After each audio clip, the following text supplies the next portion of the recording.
आज हम लोग कान के बारे में सीखेंगे ना। Yes sir. मानव कान। Yes sir. जानते हैं आप लोग, मानव कान जो है ना हमारे 5 ज्ञान इंद्रियों में से एक है। यह हमारा श्रवण एवं संतुलन है। मानव कान जो है हमारे शरीर को संतुलित करने का भी कार्य करता है, ध्वनि को सुनने का कार्य तो करता ही है ना। चलिए देखते हैं इसके बारे में। आइए मानव कान की बात करते हैं। ये मानव कान है ना। इसके 3 भाग होते हैं। एक बाहरी भाग होता है, क्या होता है? बाहरी भाग। और दूसरा मध्य भाग और तीसरा आंतरिक भाग। यस। बाहरी भाग की संरचना एक कीट जैसी होती है, आप सबने अनुभव किया होगा, है ना। ये क्या करता है, ध्वनि तरंगों को एब्जॉर्ब करके के पास ला करके अंदर ले जाने का प्रयास करता है।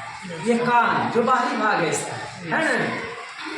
इसको आप अच्छी तरह से इस तरह से समझिएगा ना कि कोई आवाज़ यदि इधर से आ रहा है तो आप इस तरह से सुनने का प्रयास कीजिए। उसके बाद उस आवाज़ को इस तरह से सुनने का प्रयास कीजिए। देखिए क्या दोनों में अंतर दिखाई देता है, स्पष्ट अंतर दिखाई देगा। ये क्या करता है, ध्वनि तरंगों को पास में एक जगह जमा कर अंदर ले जाने का, जमा नहीं करता मतलब उसको अंदर की ओर परावर्तित करने का प्रयास करता है। ये बाहरी कान। तो यहाँ से जब ध्वनि तरंगे परावर्तित होती है तो हमारे मध्य कान में प्रवेश करता है। कहाँ प्रवेश करता है? मध्य कान में प्रवेश करता है। और मध्य कान में जब प्रवेश करता है तो मध्य कान का जो सबसे अंदर का किनारा होता है वहाँ पर एक झिल्ली होती है जिसको कर्ण पटह कहते हैं या कान का पर्दा के नाम से है ना। वो क्या करता है, जब ध्वनि तरंगे उसके पास जाती तो कंपन होता है उसमें। कंपन समझते हैं ना? जैसे कंपन यदि समझते हैं तो ठीक है, नहीं तो एक छोटा सा उदाहरण देते हैं। आपके पास साइकिल है ना, आप घंटी में जाएं उसके बाद उस पर उंगली रखें, कैसा महसूस होता है? वो कंपन है ना, कंपन हो। ये तो वो कंपन होता है उस पर्दे में, जो ये पर्दा होता है, ठीक है, इसमें कंपन होता है। तो कंपन होने के बाद इसके बाद जो है आपस से जुड़ी हुई एक दूसरे से टच किए हुए 3 हड्डियाँ जुड़ी रहती हैं। पहला है मैलियस, ये हमारे कान की सबसे बड़ी हड्डी है ना। दूसरा है इंकस और तीसरा है स्टीरप कहते हैं इसको, है ना। तो ये स्टीरप जो है हमारे पूरे शरीर की सबसे छोटी है। तो ये कंपन जो पर्दा वाला जो कंपन है वो उसको जाकर के कंपित करता है ना। धीरे धीरे वो जो है जो ध्वनि तरंग है वो एक प्रकार का विद्युतीय तरंग में बदल जाता है। और वो विद्युतीय तरंग हमारे शरीर में सूचना प्रदान करने वाली जो तंत्रिका कोशिका है वो एब्जॉर्ब कर लेगा। और तंत्रिका कोशिका वहाँ से जब एब्जॉर्ब करता है तो पहुँचाता है कहाँ? हमारे मस्तिष्क में।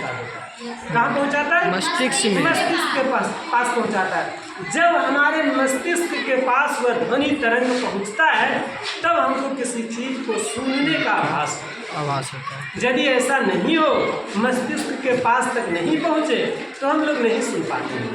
कभी कभी क्षतिग्रस्त हो जाता है पर्दा, कान से पानी गिरने के कारण या अन्य कारणों से, चोट के कारण, या बहुत तेज आवाज़ जो है ना हमारे कान के पर्दों को प्रभावित है ना।